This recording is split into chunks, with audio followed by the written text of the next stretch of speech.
చెప్పు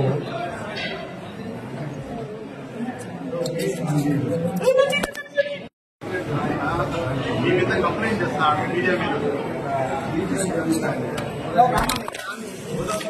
మీడియా వాళ్ళందరికీ, మీడియా సోదరులందరికీ నమస్కారం. ఒకసారి కృష్ణమూర్తి గారిని మన నైట్ మేము అరెస్ట్ చేసి రాజంపేట సబ్ జైలుకు పంపించడం జరిగింది.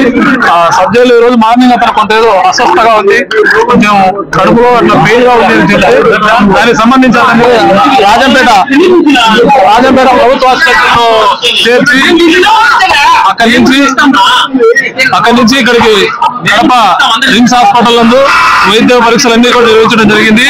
ఈ వైద్య పరీక్షల్లో అతనికి ఎటువంటి ఆరోగ్య సమస్యలు లేవని, అతనికి కేవలం ఒక నాటకం ఆడి ఈ విధంగా చేశాడని చెప్పేసి కూడా తెలిసింది. కాబట్టి అతనికి ఎటువంటి ఆరోగ్య సమస్యలు లేవు, పూర్తి ఫిట్ గా ఉన్నాడు ఆరోగ్యంగా. కాబట్టి అతనికి ఎటువంటి సమస్యలు లేవు. బట్ అది మేము చెప్పలేము కానీ బట్ అతనికైతే ఎటువంటి ఆరోగ్య సమస్యలు లేవు. అతనికి సంబంధించి హార్ట్ కు రక్త పరీక్షలు, ఈసీజీ, స్టమక్ అన్ని పరీక్షలు కూడా చేయడం జరిగింది. అన్ని వైద్య పరీక్షలు జరిగించారు, ఎటువంటి సమస్యలు లేవు. అతను ఒక నాటకం ఆడి ఈ విధంగా ఆరోగ్యం బాగలేదని చెప్పేసి చెప్పడం జరిగింది. ఏం ఆరోగ్య సమస్యలు ఏం లేవు. మళ్ళా రాజంపేట